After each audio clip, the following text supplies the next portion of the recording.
बिस्मिल्लाहिर्रहमानिर्रहीम। FATF से क्या मुराद है और ये इदारा क्या करता है?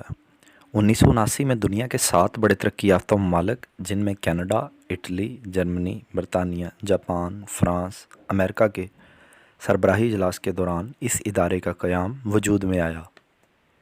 इस इदारे का मकसद मनी लॉन्ड्रिंग की रोकथाम था, जबकि 2001 से अमेरिका में वर्ल्ड ट्रेड सेंटर पर होने वाले हमले के बाद दहशतगर्दों की माली मावनत रोकना भी इस अदारे के फ़राइज़ में शामिल था।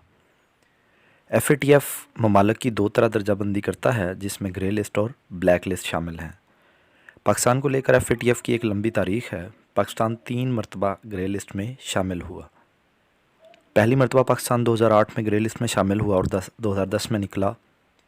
दूसरी मरतबा 2012 में शामिल हुआ और 2015 में निकला, जबकि 2018 में तीसरी मरतबा पाकिस्तान इस लिस्ट में शामिल हुआ।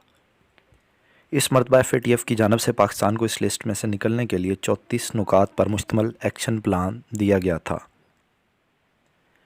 जून 2018 में FATF ने पाकिस्तान को तीसरी बार जब ग्रे लिस्ट में शामिल किया, तो FATF की जानब से पाकिस्तान को इस लिस्ट में शामिल करने की वजह दहशतगर्दों के ग्रुप की माली मावनत बताई गई। FATF की वो लिस्ट जिसमें पाकिस्तान को शामिल किया गया, इसका नाम ग्रे लिस्ट है। ग्रे लिस्ट में इन ममालिक को शामिल किया जाता है जहां मनी लॉन्ड्रिंग और दहशतगर्दों को माली मावनत का ख़तरा मौजूद हो, लेकिन ऐसे ममालिक FATF के साथ मिलकर रस्मी तौर पर मुल्क को टेरर फाइनेंसिंग और मनी लॉन्ड्रिंग से बचाने का अहद करते हैं। इस अहद पर होने वाली पेशरफ्त का एशिया पैसिफिक ग्रुप जायज़ा लेता है। जब तक ये ग्रुप इस बात का यकीन न कर ले कि ये मुल्क दहशतगर्दों की माली मावनत और मनी लॉन्ड्रिंग रोकने में संजीदा है, वो मुल्क इसी लिस्ट में शामिल रहता है। इस वक्त दुनिया के 23 के करीब ममालिक इस ग्रे लिस्ट में शामिल हैं। इसी तरह एक ब्लैक लिस्ट भी है, जिसमें इस वक्त दुनिया के 3 ममालिक, जिनमें ईरान, शुमाली कोरिया और म्यांमार शामिल हैं।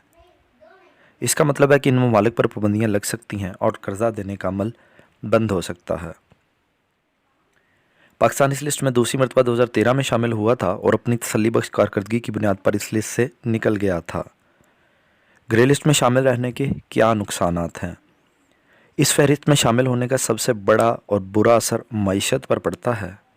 लेन देन, कर्ज़ों की अदायगी, बरामदात, दरमदात, तरसीलात और कर्ज़ों की वसूली मसला बन जाती है।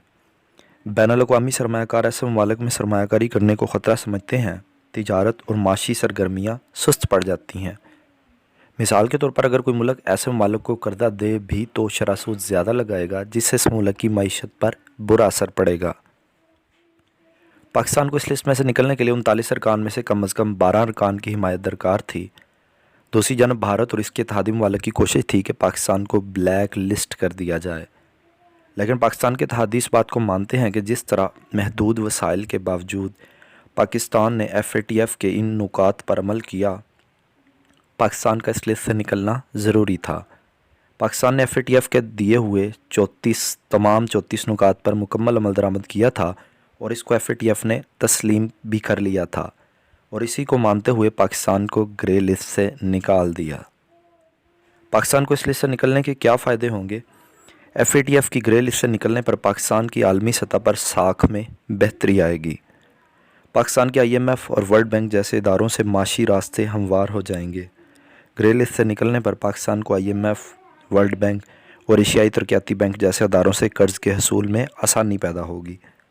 इसके अलावा पाकिस्तान को बैनुल-अक़वामी तिजारत में आसानियाँ मुयस्सर आएंगी, जबकि आलमी सतह पर पाकिस्तान को माशी बाइकाट का कोई ख़तरा दरपेश नहीं होगा और बैनुल-अक़वामी सरमायाकारी में सहूलत पैदा होगी।